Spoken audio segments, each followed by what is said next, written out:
Bonjour, bien-aimés dans le Seigneur, c'est moi, encore moi, le frère Romuald Simon, une fois de plus, bonne année dans la sainte présence de notre grand Dieu. Et je voulais continuer mon partage dans le livre de Naomi, comme il est commencé la semaine passée pour éviter que ce soit long. J'ai essayé un peu couper, regrouper.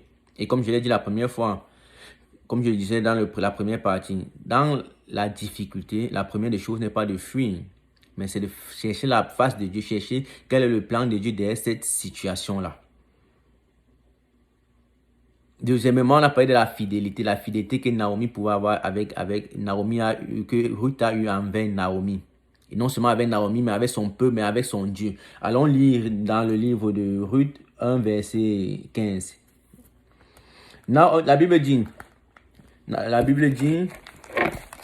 Naomi dit à Ruth, voici ta belle-sœur est retournée vers son peuple et vers ses dieux. Retourne comme ta belle-sœur. Ruth répondit, ne me presse pas de te laisser de retourner loin de toi. Où tu iras, j'irai. Où tu demeureras, je demeurerai. Ton peuple sera mon peuple et ton Dieu sera mon Dieu.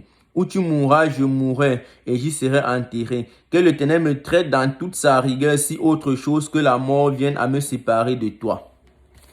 Que le Seigneur me traite dans toute sa rigueur si autre chose vient à me séparer de toi. En fait, comme je l'ai dit, Abimelech a fui la famine dans son pays. Il a pris ses deux fils et sa femme. Ils sont allés. Il a pris sa femme et ses deux fils. Pour fuir la famine, ils sont allés au pays de Moab. Arrivé là-bas, il est mort, lui et ses deux fils. Sa femme et ses deux belles filles, Oprah et Ruth. Sa femme a décidé Naomi a décidé de les faire rentrer chez leurs parents afin qu'ils puissent se remarier parce que certainement étaient encore jeunes et n'ont pas donné de descendance à ses fils. Elle a décidé de les faire rentrer afin qu'ils puissent se remarier et avoir une vie heureuse. Parce qu'avec elle, elle a dit, je n'ai plus rien, je ne peux plus avoir d'enfants et autres, donc il faut repartir. Oprah, après insistance, Oprah a décidé de partir, mais Ruth a décidé de rester. Elle a dit, ton Dieu va être mon Dieu, ton peuple va être mon peuple. On peut voir en elle cette fidélité qu'elle a eue. Et comme je le disais, face à l'épreuve, la meilleure solution n'est pas de fuir. C'est comme tu as un examen, tu vas aller composer le bac et tu arrives, tu vois l'épreuve un peu difficile, tu te retournes, tu laisses l'épreuve, tu sors, tu pars. Tu as échoué d'office. Mais face à l'épreuve, tu cherches quelle est la volonté de Dieu et tu affrontes l'épreuve.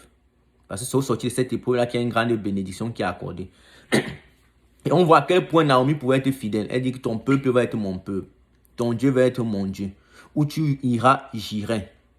Où tu mourras, je vais aussi mourir au même endroit. Et c'est là aussi là qu'on va m'enterrer. Vous voyez la fidélité qu'elle avait, sa belle-mère.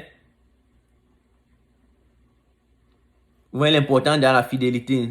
Est-ce que dans ce monde, vous pouvez encore trouver des personnes qui sont fidèles? Bien qu'on dit toujours, on va toujours dire, tu es fidèle aux personnes, ils vont te décevoir, on fait ceci, on fait cela. Oui, mais si tu es fidèle à la bonne personne, en fait, on n'est pas fidèle envers quelqu'un parce qu'on attend la récompense de la personne. Non, on est fidèle avec quelqu'un parce qu'on attend une récompense.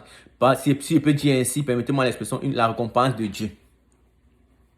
La fidélité en ce que tu crois. La fidélité non pas pour plaire à quelqu'un, mais pour plaire à Dieu. C'est cette fidélité-là que Naomi a fait preuve. Elle a dit que ton Dieu sera mon Dieu.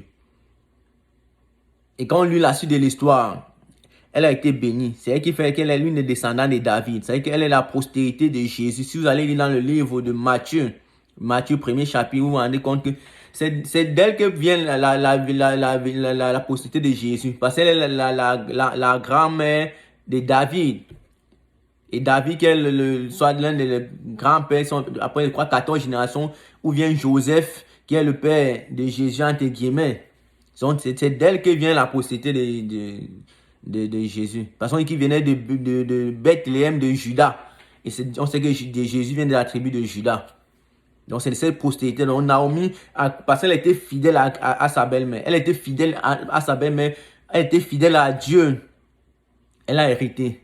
Parce qu'on dit que c'est mariée avec Abimelech. Et elle a donné un fils, un petit-fils à Naomi, sa belle-mère. Et ils ont donné le nom d'Obed. À quel point la fidélité est importante. Soyons fidèles à notre Dieu.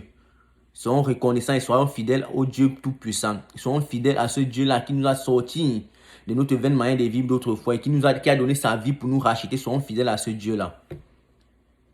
La Bible déclare dans le livre de Matthieu que l'homme n'aura pas 2 maîtres, que l'homme ne peut pas avoir 2 maîtres à la fois. Soit il aimera un et haïra l'autre. Tu ne peux pas avoir 2 maîtres. Qui est ton maître? C'est Jésus-Christ qui est ton maître, ou bien c'est les épreuves de la vie, ou bien c'est ton travail, ou bien c'est ton mari, ou bien c'est ton emploi. Qui est ton maître? À qui es-tu fidèle?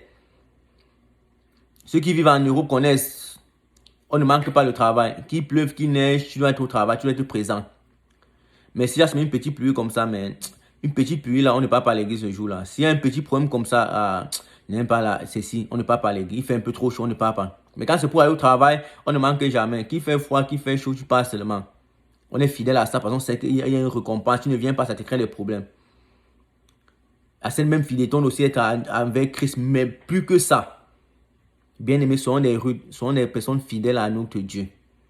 Soyons des personnes fidèles au Dieu Tout-Puissant qui nous a sortis du pays d'Égypte.